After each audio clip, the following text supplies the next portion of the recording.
queria falar sobre esse assunto que é muito importante. Talvez você vai dizer assim, a gente falou sobre soberania de Deus, falamos sobre oração e agora vamos entrar na questão de jejum. Mas antes de tocar isso, eu queria falar para vocês a questão, você se lembra sobre soberania, né?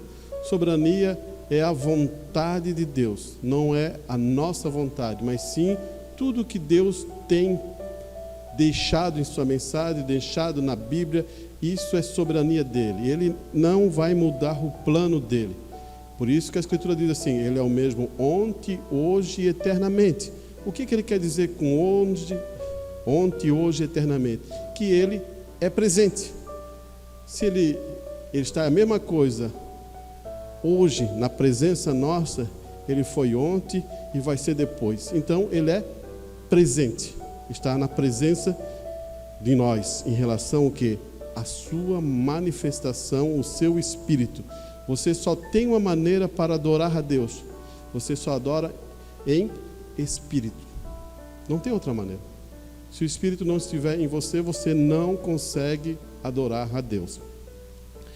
E isso nos coloca em uma posição muito importante, nós saber sobre soberania e também saber como devemos orar.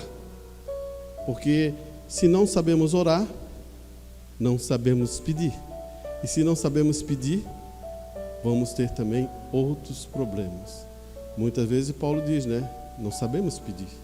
Mas o Espírito geme, fala aos nossos corações para agir e pedir corretamente.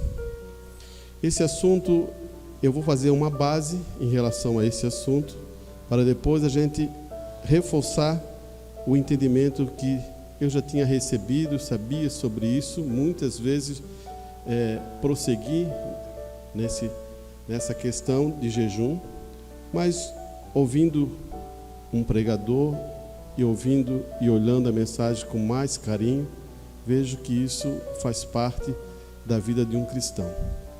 E quero ver se posso colocar hoje nesse culto ou talvez em outro culto. Realmente é isso, né? Você diz assim, a fé vem pelo ouvir o quê? A palavra de Deus. Então, fé é revelação. Tu ouve a palavra, Deus se revela a você e está tudo bem? Pense nisso, irmão. Será que está tudo bem? Se revelou a você. E o que você deve fazer? Parece que a Escritura é perfeita, né? A fé vem pelo ouvir a palavra de Deus. Então você recebeu uma revelação de Deus e agora? Você tem que praticá-la. A nossa perca em relação a perder fé é porque não praticamos. Se você recebe uma revelação e você sabe que é de Deus, não é um de homem, você tem que o quê? Praticá-la. Por isso que a palavra diz, fé é uma revelação. Agora, imagine Moisés recebendo uma revelação que o mundo ia ser destruído e Deus manda ele construir a arca, mas ele diz assim, não vou fazer, não vou praticar, não vou executar. Você está entendendo? Não funcionaria, não ajudaria a família dele, não abençoaria ele. E esses são pontos importantes para você entender por que a fé não funciona. Por que a fé ou a revelação não funciona na nossa vida? Nós escutamos e não praticamos. E isso leva a outro ponto. A prática vai fazer você ficar realmente conhecendo ou exercitando aquilo, ou fazendo e aprendendo.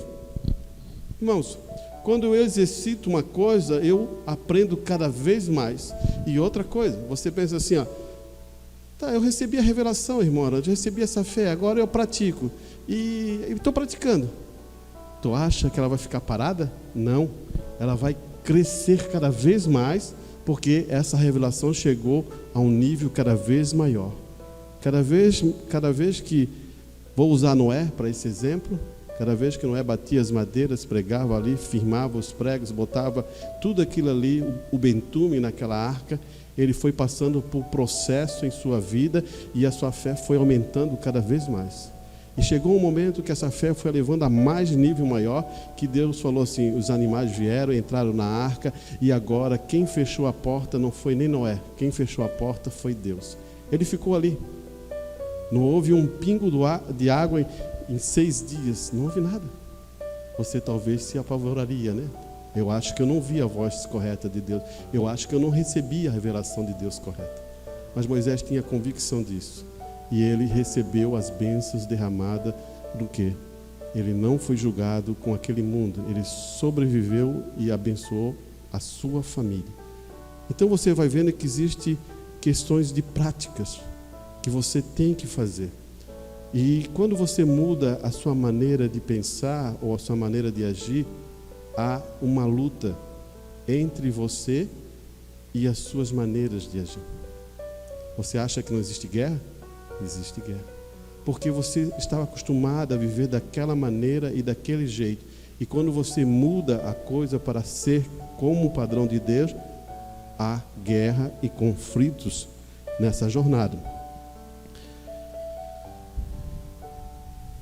Se você faz, você não esquece, não é verdade? Você não faz uma coisa, você esquece? Não, se você pratica, faz, você não esquece. É a mesma coisa que você dá um exemplo bem simples. Você pega e faz e explica lá como se anda de bicicleta e vai escrevendo, escreve um livro dessa grossura para andar de bicicleta. Mas nunca andou. Você não praticou. Para você praticar, você tem que subir na bicicleta e pedalar. Ah, vai cair? Pode ser que caia, pode ser que se machuque. Mas se você continuar, você vai andar de bicicleta. Um livro dessa grossura explicando para você como deve andar de bicicleta não vai te ajudar em nada. Você tem que alavancar em cima dessa bicicleta. E isso produz o quê?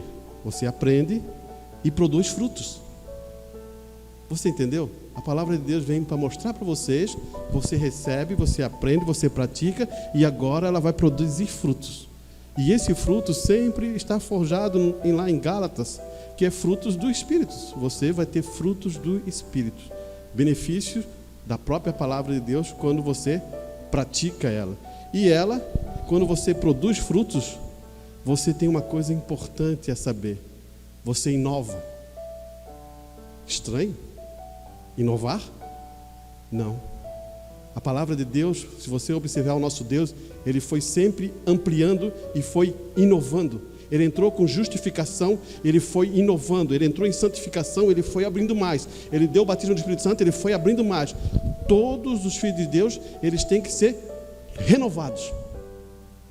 Como uma águia, sobe lá, ela está com aquelas penas já mais velhas, aquelas tudo, ele sobe numa penha, simbolizado Cristo, e agora ela tira aquelas penas velhas, ela limpa o seu bico, ela tira as carápulas do pé, e depois ela dá um grito de vitória. Por quê? Ela está inovando, ela está renovando.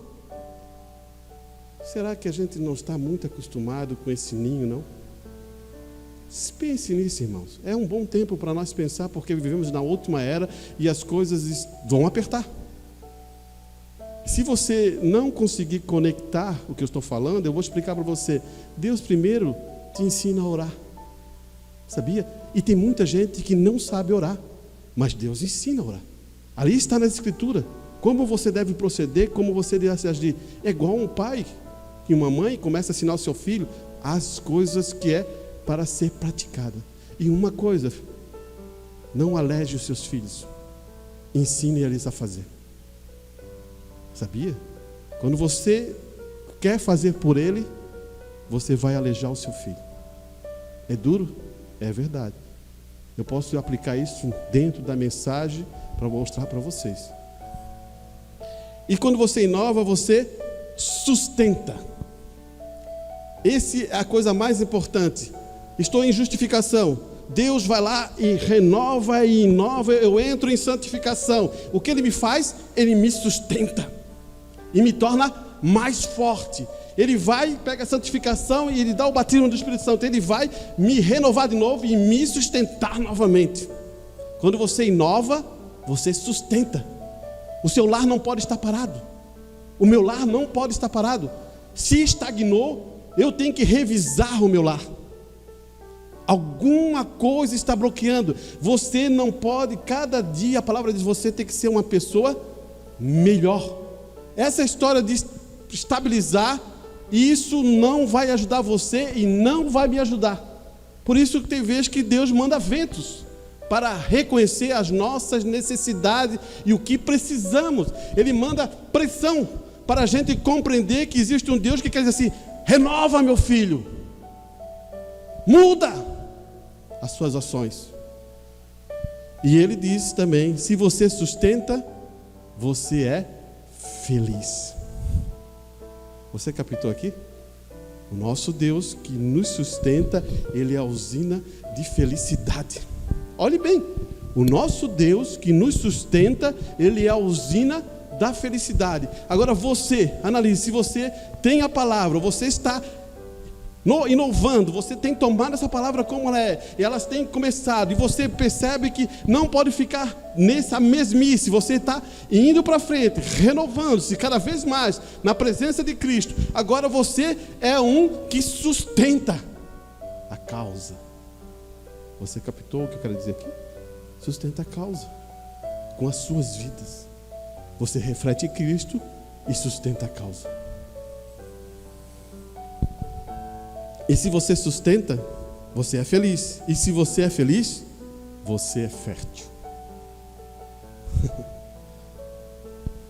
Deus, iniciante de si mesmo, Ele queria uma família. E para Ele ter uma família, Ele tem que ser o quê? Fértil. E agora eu faço uma pergunta a você: se você é filho de Deus, você tem que ser o quê? Fértil. Isso aí está recheado dentro da Escritura. E está em parábolas de Jesus Cristo. Vão dar 30, 60, 100. Você está captando aqui? Porque você é fértil. Agora, todos esses procedimentos começou numa base lá, que eu comecei, né? Pela fé. Mas a fé não podia ficar parada sem praticar.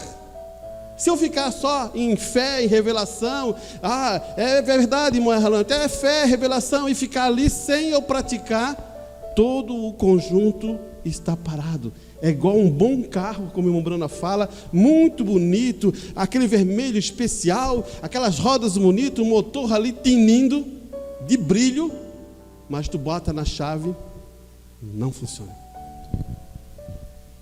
Não tem utilidade nenhuma para nós. Você está entendendo onde que estamos? Irmãos, estamos na última era.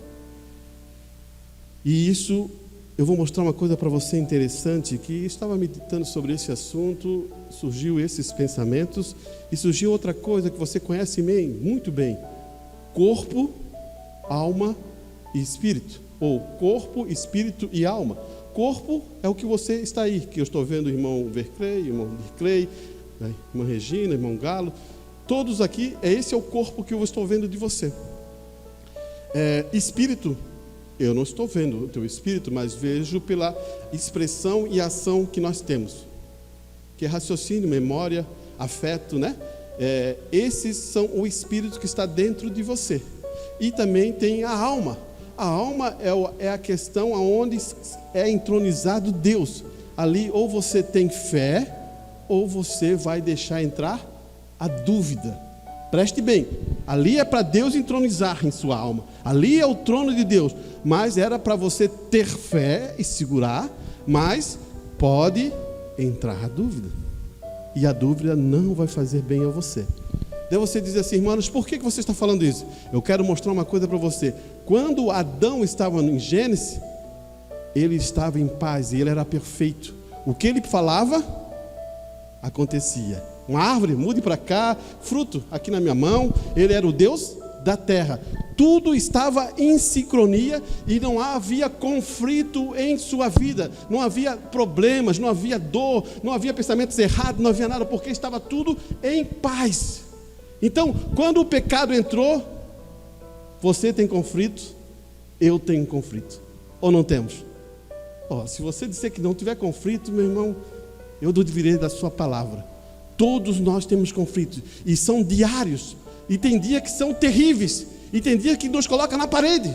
Por quê? Os conflitos estão aí. Porque o corpo, o espírito e a alma, elas eram para estar unificadas em uma só direção. Não estão, porque entrou o pecado. A carne puxa para um lado, é igual o irmão Brando explicou para nós. O espírito puxa para o outro. E a alma não conduz nada, porque ela está cheia de dúvidas dentro do nosso coração, sem confiança no poder da palavra de Deus. Ela está cheia de problemas. Você tem que deixar o Espírito Santo entrar, para ele começar a trabalhar com a sua vida. O Espírito Santo vai ser a torre de controle para acertar o espírito, a alma e o teu corpo. Você entendeu? Precisa de um comando. Não existe mais comando dentro ali. Há uma briga entre o corpo, o espírito, e a alma não sabe o que fazer, então precisa do grande rei. Aí que está o ponto. Quem quer ceder? Qual é o eu que quer se render a esse Espírito Santo? Para você se render, você morre. Para você morrer, o Espírito Santo entra. E agora a paz nessa terra. Captou? A paz nesse corpo. Nós somos formados desse mesmo elemento que a terra está aí. Por que a terra geme? Geme pelo quê? A manifestação de quem? Dos filhos de Deus, que estão cheios de problemas. O Espírito Santo tem que fazer essa transição para a gente ter paz, firmeza, felicidade, gerar frutos, alimento e benefício. E isso você viu no corpo de uma pessoa. Vê se isso não é verdade. Até os jovenzinhos, os mais jovenzinhos já têm conflito. Vão para o colégio, botam uma mochila nas costas pesadíssima e já tem que ir para o colégio, tem que ir. Já tem conflito. Desde pequenininho você tem conflito.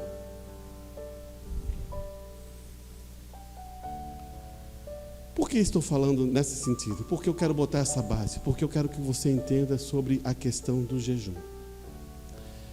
A nossa natureza é uma natureza orgulhosa. Nós, por natureza, somos orgulhosos. E agora, como vamos tirar esse orgulho? Como vamos quebrar esse orgulho em nossas vidas? Daí você diz assim: irmão Arantes, eu acho que é ouvir a palavra de Deus. Quanto tempo você está ouvindo a palavra de Deus e o orgulho não acabou ainda na sua vida? Você já meditou sobre isso? Quanto tempo você está escutando a pregação e o orgulho não quebrou? Devemos pensar sobre isso. Sabe por quê? Temos nossas razões, nosso eu pensando, duvidando da palavra de Deus. Temos muitas coisas aqui dentro da sala de máquina em dúvidas. E o que faz? Dúvida não consegue manifestar o quê? A palavra de Deus. Com dúvida no teu coração, meu irmão, nem peça a Deus, porque não vai vir. Por quê? Tem que ser uma questão de fé. E essa sala de máquina, ela precisa ser restaurada. Então, para ti, se você é orgulhoso, você não se humilha, você não conduz tudo isso, o que vai acontecer? Você não consegue se conectar com Deus.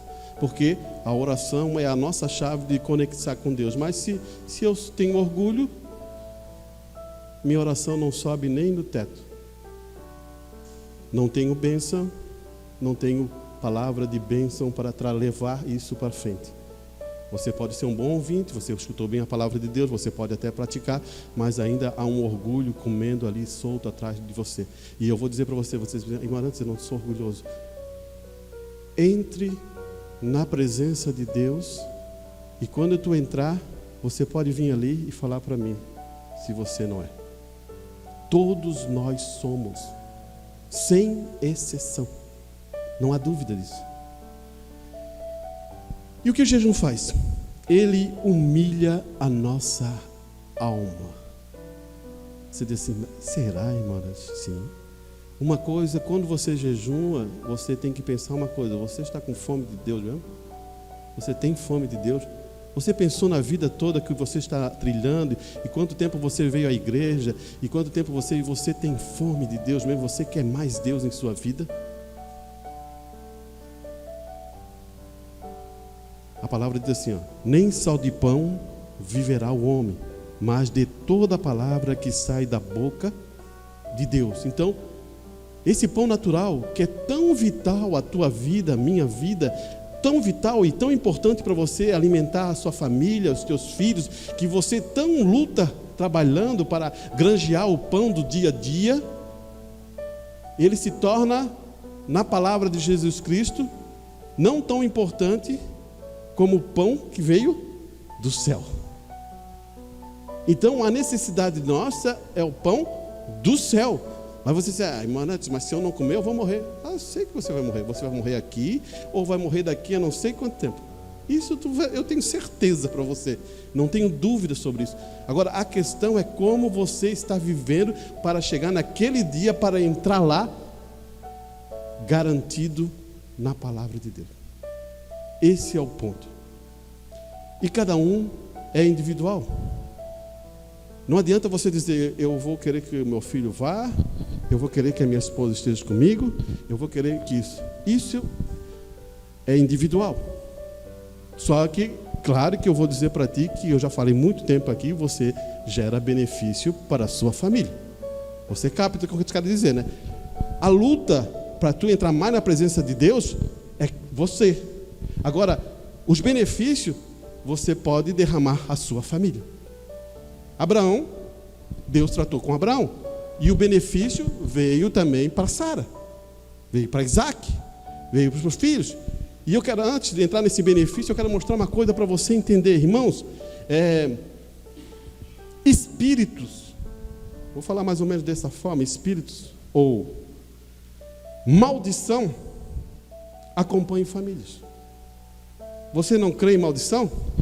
Se você crê em bênção, você tem que crer em maldição. Porque um é o lado e o outro é o outro lado. Acompanham famílias. E como libertar das maldições de família? Você sabe? Só existe uma maneira para ser liberto de maldição. Uma só. Não existe outra. Você pode procurar no livro da Bíblia todo. Não existe outra maneira. Mas famílias levam maldição. Daí você diz, mas que tipo de maldição, irmãos? Existem vários tipos de maldição. Tem famílias que não se vê há tantos e tantos tempos. Há um espírito de briga, de confusão, de agressão, de um monte de coisa. Tem famílias que entrou um espírito ali que separa um pai e um filho. Tem vários pontos para a gente estudar sobre esse assunto, sobre família. E essa questão de você amadurecer esse entendimento de família, você diz assim, irmão Arantes, eu não tenho maldição. Cuide com isso. E é interessante que a Escritura diz assim, passa do pai para o filho, para o neto, para o bisneto, e vai levando. Já pensou? 10 gerações, aquele espírito tem autoridade de entrar na sua família. Já pensou isso? 10 gerações atrás, aquele espírito tem permissão de entrar ali. Porque não houve uma ruptura. E sabe qual é a ruptura hoje? Eu vou falar para você qual é a ruptura. É o Espírito Santo em sua vida. A única coisa que aquela maldição não vai para frente é quando o Espírito Santo faz parte da sua vida. Não vai levar mais para frente. Daí você diz, mas como, irmão Arantes? Eu tenho o Espírito Santo e eu tenho problema aí com meus filhos. Pode acontecer. Mas agora tem uma coisa muito diferente aí nesse canalização, irmão. Você agora tem o Espírito Santo e agora a palavra diz que você é um intercessor pela sua família. Então, se você realmente tem um intercessor e o Espírito Santo está em sua vida, você tem poder de repreender aquele espírito e aquela pessoa vai ter que ser liberta, porque essa é a Escritura e Deus não pode mentir. Você entendeu as maldições, eu podia enumerar muitas maldições. Tem família que não recebe bênção porque não há libertação e arrependimento. Eles não se falam sobre aquele assunto para libertar-se, sabia? E aquilo vai. E aquilo você passa o tempo, você esquece, a pessoa esquece e fica encravado ali. Como é que Deus vai derramar bênção? Como é que Deus vai conduzir nós para a bênção? E isso você tem que entender que Deus quer libertar e transformar a sua igreja. E esse é o maior desafio que nós vamos tomar nessa direção. Antes de pregar sobre isso, eu já tinha falado com os irmãos, 2 irmãos que fazem, a gente tem reunião quase quinta-feira sobre alguns assuntos. E tenho falado isso, e tenho falado com outra irmã sobre esse assunto também. E agora eu falei em Itajaí sobre esse assunto, e talvez a gente leve mais outro culto para a gente falar sobre esse assunto, sobre o jejum. E se tiver dúvida em seu coração, se tiver dificuldade, eu queria que você anotasse isso no papel, claramente no papel. Você não precisa se identificar, ninguém aqui precisa se identificar, mas coloque isso no papel e traga sobre a questão da oração, a questão do jejum e a questão da soberania de Deus. A gente tem que esmiuçar isso entre nós. Esmiuçar mesmo, tentar levar a fundo isso e poder a igreja estar entendida sobre esse assunto e depois dizer assim, irmão, nós podemos marchar em direção a outro assunto. Por quê? Porque essa vai ser a chave para a gente mudar todas as nossas atitudes dentro da congregação. Se a gente não se humilha, se a gente não quebra, se a gente realmente não faz humilhar o nosso coração, humilhar a nossa alma, como vamos receber bênção de Deus? Nunca vamos receber bênção de Deus. Vamos continuar aqui. Vamos tentar colocar isso agora em nossa prática. É uma prática muito esquecida. Moisés levou 40 dias e 40 noites para receber a tábua dos 10 mandamentos. Ele subiu e ficou 40 dias, 40 noites. Daí você diz assim, irmão Arantes, você acha que eu jejum em 40 dias, 40 noites? Negativo. Não quero nada disso. Eu só estou te mostrando alguns homens que aconteceu isso. Jesus Cristo, ele ficou 40 dias sem comer no deserto. Irmão Brana, em seus cultos de curas, ele ficava 3 dias de jejum, para depois começar os cultos de cura. Daniel, vou deixar Daniel um pouquinho de lado, porque eu quero explicar o que é propósito. Vou juntar propósito agora. Propósito e jejum são coisas bem diferentes. Olha o que aconteceu com Daniel. Daniel, ele foi escravizado para ir aonde? Para ir para Babilônia. E Babilônia, eles faziam sacrifício aos ídolos. Irmãos, você diz assim, mas Babilônia fazia sacrifício aos ídolos, isso. Você já viu festa junina? Ou julina? Não é para um santo que eles estão fazendo um sacrifício? Só que mudou. É festa para um santo. Capte, irmão. O espírito nunca morre. Só muda a forma e se torna mais macio e mais palpável aos nossos ouvidos e os nossos entendimentos. Daniel sabia que havia sacrifício, e você pode ler na Bíblia, sabia que o rei sacrificava a sua comida, fazia tudo aquilo ali, quando eles iam comer, tudo aquilo era sacrificado a deuses. O que Daniel fez? Assentou no seu coração e tomou um propósito. Isso não é jejum, é um propósito. Ele falou assim, não vou comer a comida do rei e não vou beber a comida do rei. Eu vou comer verdura e tomar água. Daí você diz assim, comer verdura e tomar água, o que vai acontecer? Vai emagrecer. A Escritura diz assim, ele cada vez estava mais forte, mais formoso e mais sábio. Por quê? Deus aceitou o propósito e abençoou Daniel e os seus que estavam junto com ele, Sadraque, Mesaque e Abednego. E esses eram os 4 mais sábios do reino da Babilônia. Por quê? Ele tomou um propósito. A questão está aqui, não é porque o que ele comeu, o que ele fez, como ele fez, mas ele é o propósito que ele tomou. Ele estava fazendo um propósito para quem? Para Deus. Ele não fez um propósito para ele. Ele sabia que aquele Deus não se agradava, então ele tomou um propósito para abençoar, para engrandecer Deus. E Deus o abençoou. Não faça propósito para te engrandecer. Faça propósito para engrandecer quem? A Deus. Mudou tudo? Mudou o pensamento? Mudou a convicção? É bom que mude.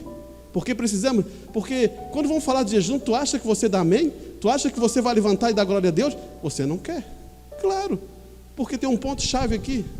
O nosso ventre, ele é um bom, vamos dizer assim, um bom empregado. O nosso ventre, você bota comida para dentro, ele vai lá, faz todo aquele processo, faz aquele todo o trabalho, vai ali, produz, joga enzima, joga líquido, faz um bom. Mas o nosso ventre, em relação a ser um bom empregado, ele é ótimo. Você deve dar nota 10. Talvez tenha alguém aí que tenha uma dificuldade, né, com o seu ventre, né? Tem uma dificuldade? Claro que tem. Daí toma um pouquinho mais de água, bota alguma coisa, ajuda. Mas, agora, o nosso ventre, em relação a Senhor, daí é um problema. Ele é um Senhor terrível. Sabia? Porque ele diz assim, ó, vamos comer. Vamos fazer isso. Eu quero comer. Eu quero não sei o quê. E ele começa a ditar ordem para você. Quem é que dita ordem em sua vida? É o teu ventre? Ou é o eu? Ou é a alma que está ali dentro, liderada pelo Espírito Santo? Você está captando aqui? Muitas vezes o que está liderando nós é isso aqui. E você entende por quê, né? Porque se inclinou para as coisas da carne. E se você entender Apocalipse, você vai ser: os glutões não entrarão no reino de Deus. Por que tem essa palavra aí? Por que tem isso na Bíblia? Porque ele está falando de ventre que quer controlar você.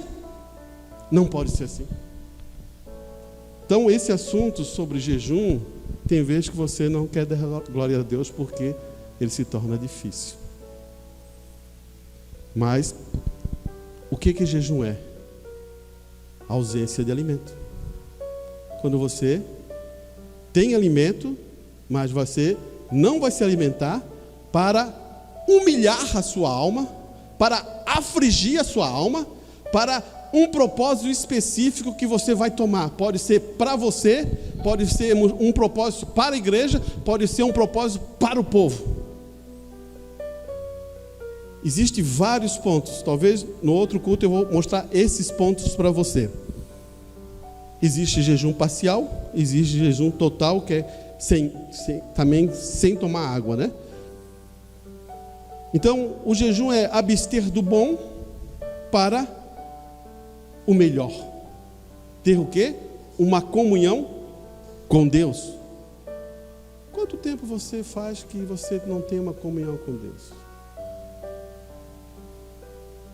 Quanto tempo você faz que você não dobrou o joelho ali e orou e conversou com Deus? Não repetiu palavras. Bem diferente. Bem diferente. Porque o próprio Jesus Cristo fala assim: não faça repetição de palavras.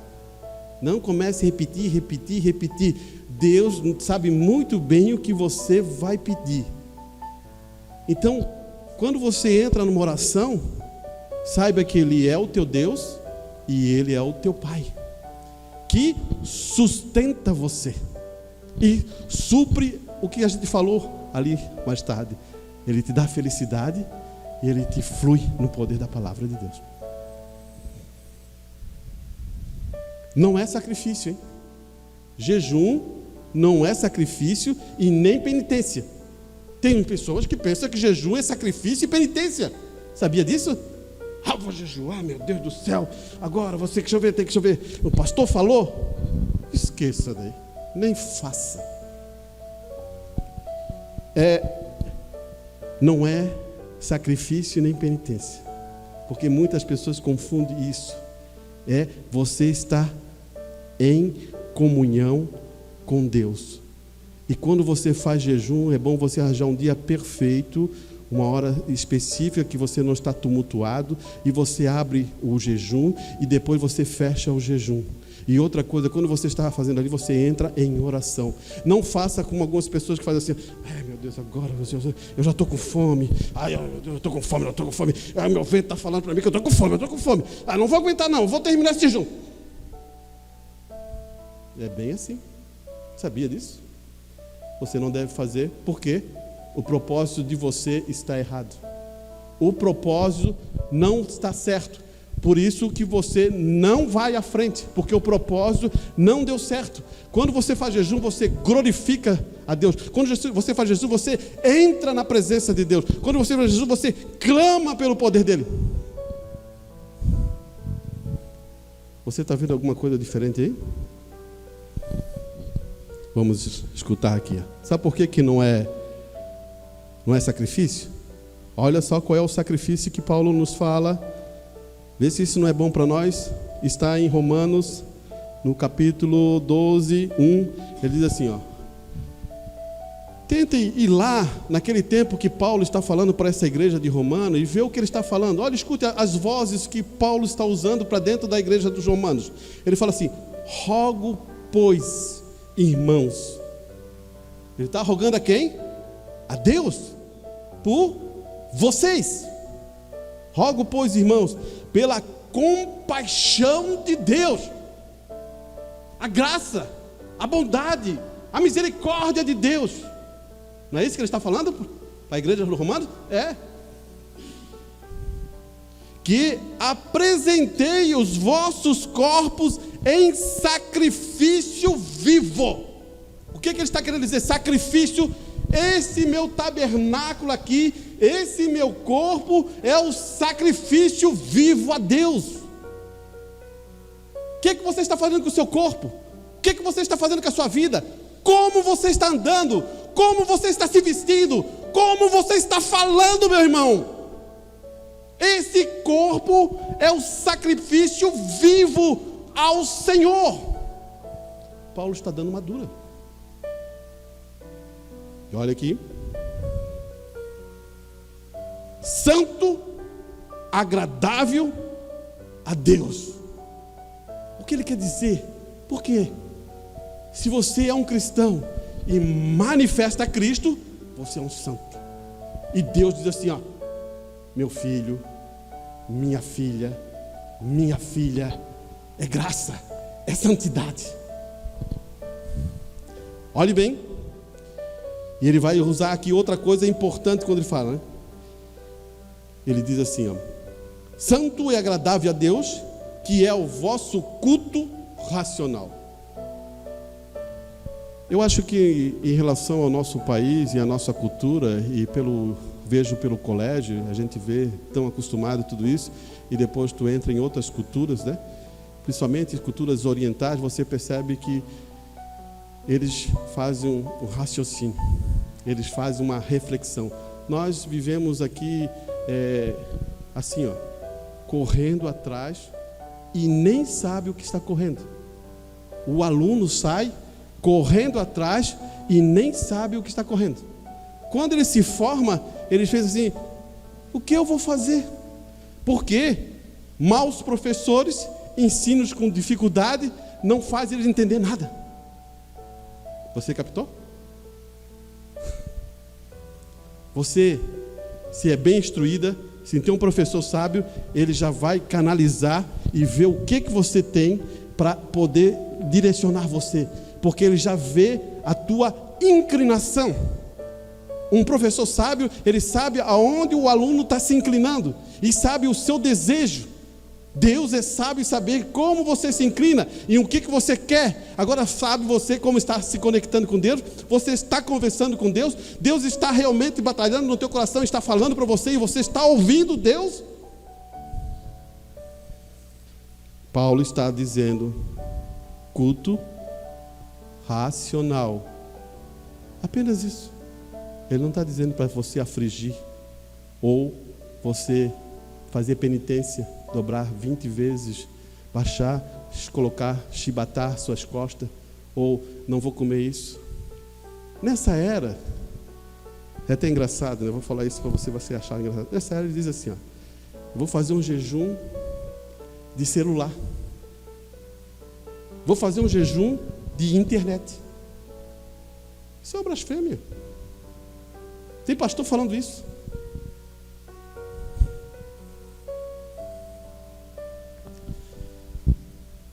Você deve fazer é criar vergonha e tomar a posição correta. Isso não é jejum. Nunca foi jejum. Jejum é ausência de alimento. Mas eles criam uma ideia que parece ser bonita aos nossos ouvidos. Eles criam umas ficções que parecem ser bonitas aos nossos olhos. Eles dizem, vamos fazer jejum de internet. Como cai essas modinhas? Isso aí entra e vira um estilhaço dentro da internet. Não é assim, irmão. Cria vergonha. Cria vergonha. Tu não está te prejudicando? Cria vergonha. Esse é o ponto que eu vejo, e é muito claro. Tu não vai ver isso. A única coisa que eu vejo na Bíblia que fala sobre um assunto, depois eu vou chegar ali, que em relação, ele vai explicar. Então tem muitas ficções, é igual aquele Jornada nas Estrelas, muitas ficções, né, dentro da Bíblia, para eles, né? Eu acho que eles são muito bons em imaginar, mas usar a palavra não são bons. Por isso estou dizendo, um bom professor, ele consegue captar o que o aluno tem de bom e ele incentiva ele. Porque o bom professor, ele quer o aluno que ele flua no que ele tem de melhor. E isso, a gente sabe, né? Não é, você vai dizer assim, mas é só no Brasil. Não, é a mentira. É em todos os países. Só eu sei que existem alguns países aí que dão valor ao professor e o professor tem que lutar para ensinar o aluno. Eu sei que existem alguns, mas isso são exceções. Eu só vou te explicar para você entender. Para você pensar assim, é só no Brasil que acontece isso. Mas não. Esqueça isso. Pode botar que isso tudo está com uma epidemia, né? Então, e ele continua dizendo assim, e não vos conformei com este mundo, ó. Paulo já está aplicando aonde que nós queremos chegar. Não conformei com esse mundo, mas transformai para a renovação do entendimento. Quem é o entendimento? Você se lembra que eu falei? Quem é o teu mestre? É o teu ventre? Quem é o teu mestre? É o teu corpo? Quem é o teu mestre? É o teu espírito? Quem é o teu mestre? É o Espírito Santo dentro da tua alma. Captou? Você não é mestre de você. Você perdeu. Você pecou. Você foi destituído. Então agora tem que ter um mestre, que é o Espírito Santo entrando em você para arrumar todo esse corpo que virou uma bagunça. Não crê na palavra de Deus, não confia na promessa de Deus e não tem certeza nem de quem ele é. Olha aqui. Daí ele diz, né? Experimentai qual seja a boa, agradável e perfeita vontade de Deus. Como você vai saber a vontade de Deus? Como eu vou saber a vontade de Deus se não deixa entrar o Espírito Santo? Você entendeu agora? Como é importante o Espírito Santo em nossa vida? Já notasse que nós somos... Essa é a natureza nossa, vou explicar para você. A gente cria um monte de pensamento em nossas mentes. Quantos pensamentos você, nesse final de semana, você pensou? Quantas coisas você imaginou, criou, fantasiou, fez isso, correu aquilo? Daí quando você se depara com a palavra de Deus, você... Pá, para que eu preciso disso tudo? Tudo fantasia. Tudo entra por um caminho que a gente fica... Eu não vou dizer que você não tenha pensamento bom. Claro que você tem. Eu só estou explicando... Muitas vezes em nossas vidas a gente pensa muitas coisas e fantasiamos muitas coisas. Obrigado, Irmídio.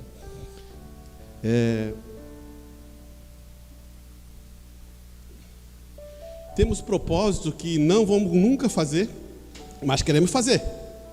É interessante, tem algumas coisas que a gente diz, não, vou fazer isso, fazer aquilo, e você vê que não tem condição, você não tem capacidade, você não tem um monte de coisa, mas acha que vai fazer.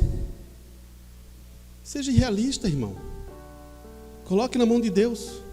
Confie em Deus. Deus pode abrir portas. Claro que eu sei. Claro que Ele pode fazer muitas coisas na nossa vida. Mas você tem que estar com um pensamento igual Davi. O meu pensamento não se elevou. Opa, coisa boa. Meu pensamento não se elevou, mas a minha alma clama por ti, ó Senhor. Mais que aquele bebê que quer mamar. Por quê? Não é o pensamento dele que ele... Não é. Ele sabe que todos os pensamentos de Deus são maravilhosos. Está em Salmos. Vamos para frente aqui então. Você entendeu? Não é sacrifício, é o quê? Você ter a palavra que desse conjunto aqui que o nosso irmão Paulo fala é duas coisas só. É culto racional e não se conformei com o mundo. Culto racional e não se conformei com o mundo. Olha aqui outra coisa que ele também vai falar aqui. É claro que a gente já sabe, mas vou só relembrar você. Jejum não é regime. Muitos acham que é regime. E também não faça, né, propaganda, né? É aquela coisa, né? Estou jejuando. Poxa, o irmão não está vendo? Estou jejuando aí. Ô irmão, não estás vendo? Eu estou jejuando, não está vendo como é que eu estou aqui? Eu estou até emagrecendo. Estou jejuando. Vamos entrar aqui, ó.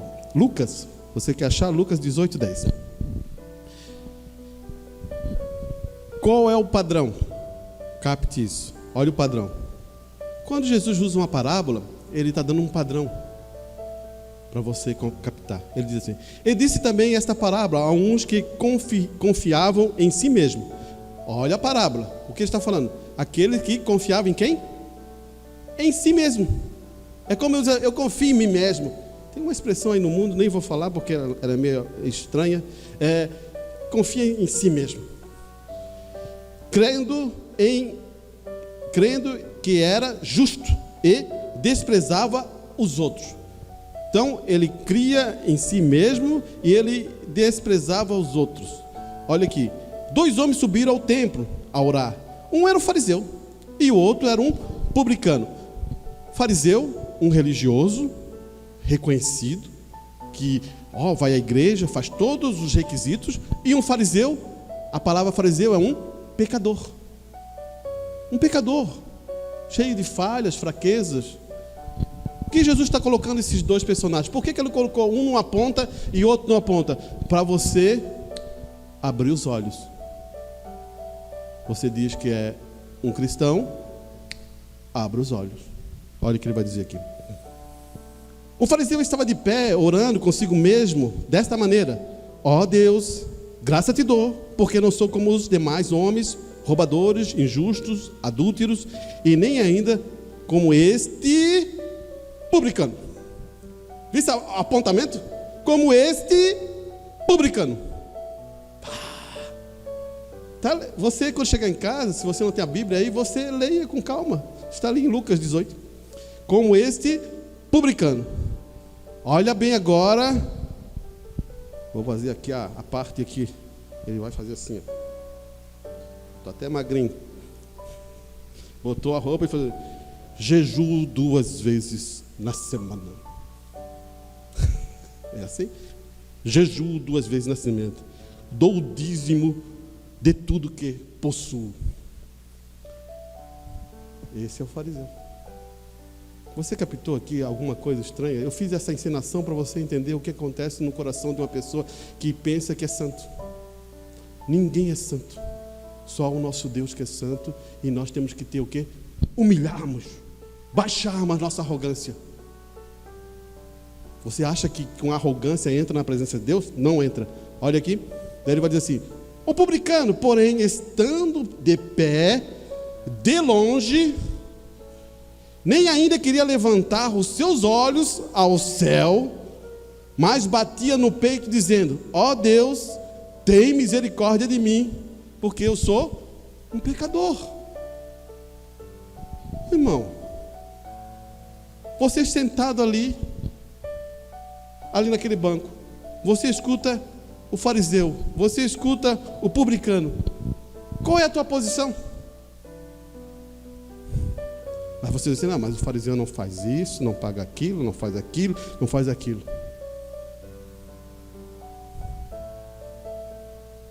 Sabe por quê? Erramos na parte mais errada. As coisas que o fariseu está fazendo são certas, mas o propósito, vamos gravar agora, o propósito é errado, captou? As coisas que o fariseu está fazendo em relação à igreja, está escrito, mas o propósito do coração dele é errado. O que Deus olha? Propósito. O publicano fez isso e ele pode ser mudado, porque o propósito dele mudou ali, a quebrantou, e a vida dele pode ser toda mudada, porque o propósito do coração dele é perfeito.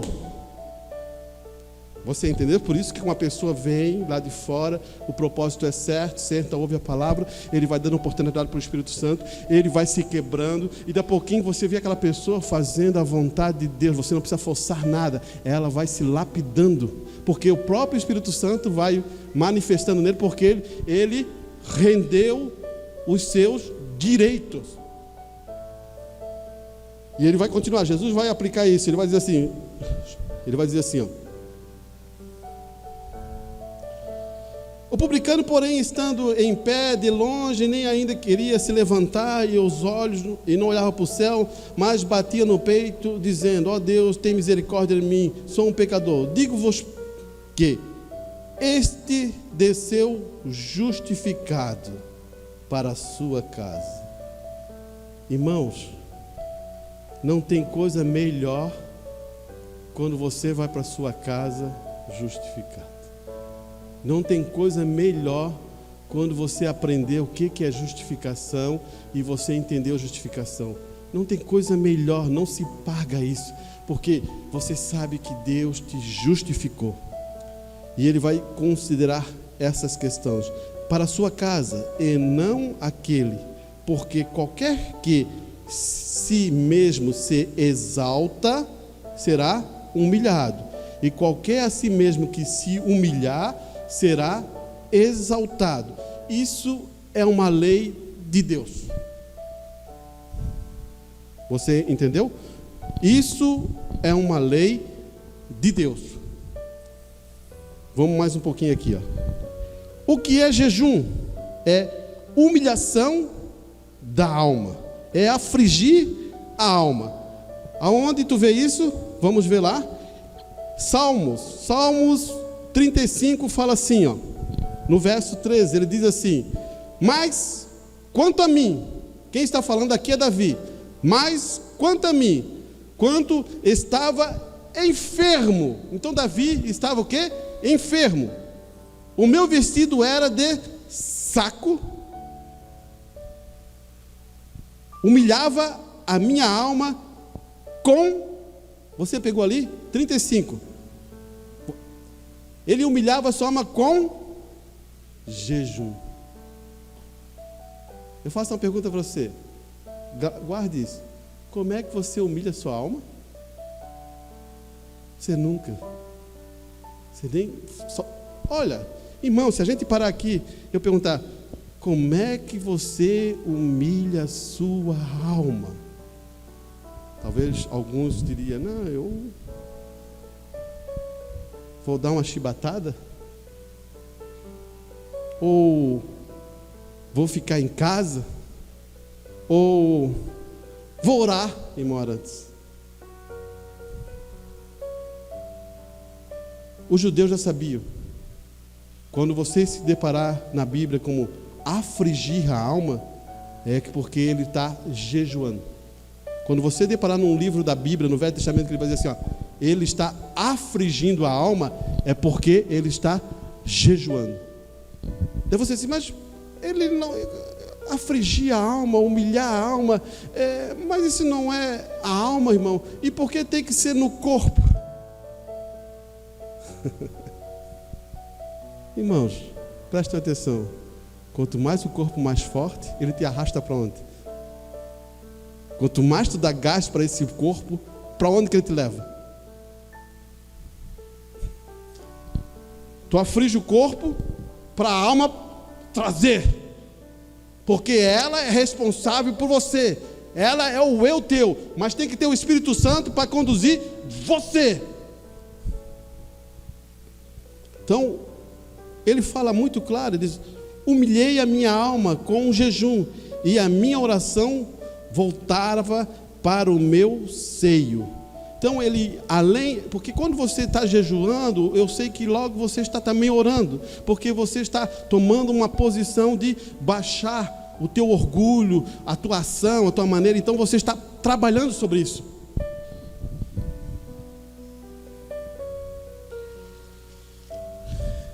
E eu vou fazer uma pergunta: será que a gente está no tempo certo de jejuar? O que você acha? Vou explicar para você. A palavra diz assim, ó: nos últimos dias o amor de muitos esfriaria. Creio que você não seja esses muitos. Quero que creia que você seja filhos de Deus. Eu não creio e não posso conceber isso em meu coração, que teu amor esfrie. Não posso conceber. Posso conceber uma coisa: a gente está num processo, uma luta, uma batalha, talvez de uma assim, mas logo você se lembra do teu Deus e o teu coração gera força, porque primeiro tem que entrar aqui, irmão. Não é uma fada, uma magia. Não, primeiro entra aqui, há um combate, entra no seu coração e você toma a decisão pela palavra de Deus. Você é feliz pelo poder da palavra de Deus. Você é poderoso pelo poder da palavra de Deus. Você é um filho de Deus pelo poder da palavra de Deus. Você pode vencer as coisas pelo poder da palavra de Deus. Por isso que tem que ser concebido. Olha aqui. Agora eu quero mostrar uma coisa tão importante que você vai ficar assim: como pode ser isso? Mas irmãos, no ministério de Paulo, agora a gente nem vai falar de Velho Testamento, vamos entrar no Novo Testamento para você ter convicção que eu estou falando. Em Atos 13,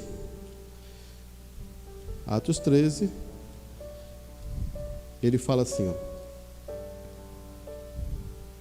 Ele fala da questão, Deus, ali tem vários homens reunidos, homens de Deus, reunidos para um benefício. Ele diz assim: e na igreja que está em Antioquia havia muitos professores e doutores. Aqui essa expressão não encaixa bem, né? Porque professor também é um doutor. Mas ali tinha Lúcio, ali tinha Herodes, o Treta, tinha Saulo, e ali eles estavam o quê? Jejuando. Agora, por que eles estavam jejuando? No verso 2 diz assim: e servindo eles ao Senhor e jejuando, disse o Espírito Santo: apartai a Barnabé e a Saulo para a obra que eu tenho chamado. Quem falou? Foi o Espírito Santo. Na boca de quem? Pode ser na boca de um homem. Mas quem trouxe aquilo? A parte Saulo e Barnabé para a obra que eu tenho. Foi o poder do Espírito Santo. Pode ter vindo uma profecia dentro daqueles homens? Pode. Pode alguém ter falado em língua e alguém interpretado? Pode. Você entendeu? Não foi a voz audíssima de Deus que chegou ali, não. Ali eles separaram Paulo e Barnabé para o serviço. Daí você vai entender que depois de fazer isso, olha o que aconteceu. Eles estavam em oração e jejum. Depois no verso 13, eles estão de novo em jejum e oração. Então jejuando e orando, pondo sobre eles as mãos, hoje despediram. Agora, reconheceram quais eram os homens, pela direção do Espírito Santo. Agora eles botam a mão sobre eles e abençoam esses homens para ser bem sucedido aonde eles for. Igreja, você está vendo? Você quer ver o homem que está aqui na frente, que está fazendo um trabalho, que está indo pregar, que está indo lá, está indo aqui? Você deve fazer o quê? Jejuar e orar por esse homem. Jejuar e orar: Senhor, abençoa esse irmão, abençoa esse irmão que está fazendo esse trabalho, ajuda esses irmãos que estão indo lá. Para o quê? Benefício do reino de Deus. Irmão, estamos orando sobre isso? Você está orando mesmo? Ou você está orando pelo quê?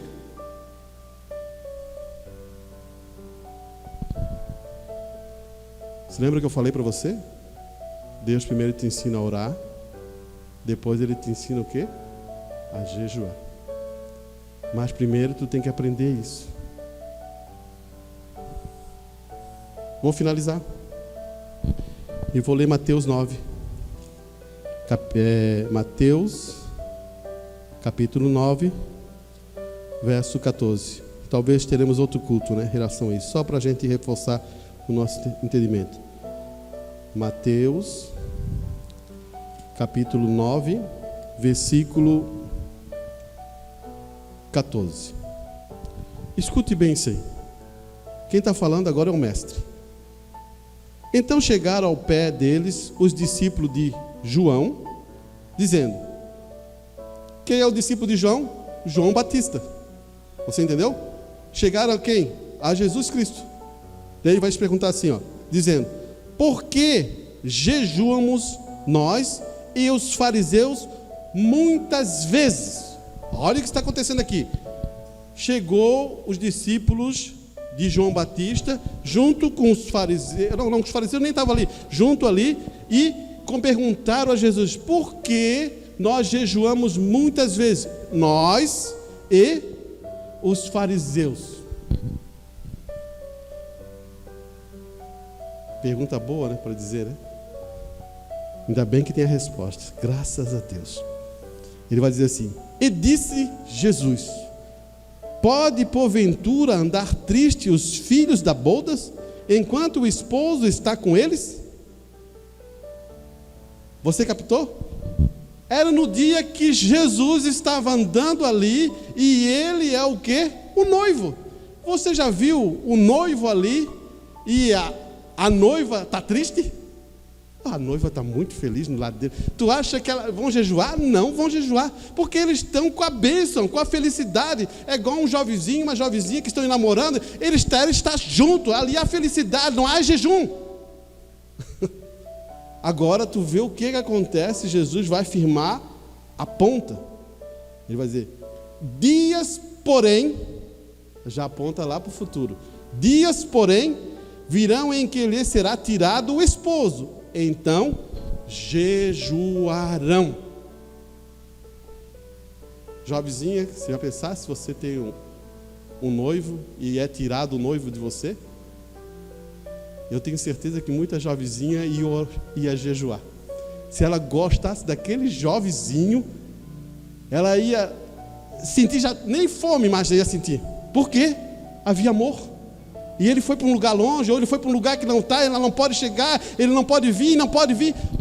Ia acontecer isso no coraçãozinho da jovenzinha. Você captou o que está acontecendo com a igreja, que é a noiva de Cristo? Então, virá tempos onde o noivo foi tirado. E a noiva, que somos nós, queremos estar perto do noivo. E aí Jesus diz: eles vão jejuar, porque eles querem um noivo. Quando entrar o último eleito, você pode ser um que está precisando disso. Eu posso ser esse que estou precisando disso. É a nossa ação que traz o Espírito Santo. É a nossa maneira de viver é que muda as coisas. Talvez eu estou impedindo o Espírito Santo. Talvez você também possa estar impedindo. Irmãos, não esqueça que eu falei para vocês, né? Você pode anotar sobre aqueles 3 assuntos: sobre oração, sobre jejum e soberania de Deus. E creio que vamos ainda finalizar esse culto sobre essas perguntas, e vamos finalizar e fechar essa questão, que tem mais coisas importantes ali. Isso é amadurecimento espiritual. Eu vou explicar daí como é essa questão, ou qual o dia que seria melhor. Tudo isso influi um monte de perguntas e não dá tempo para fazer isso, mas vou explicar para vocês. Pode vir, meu irmão.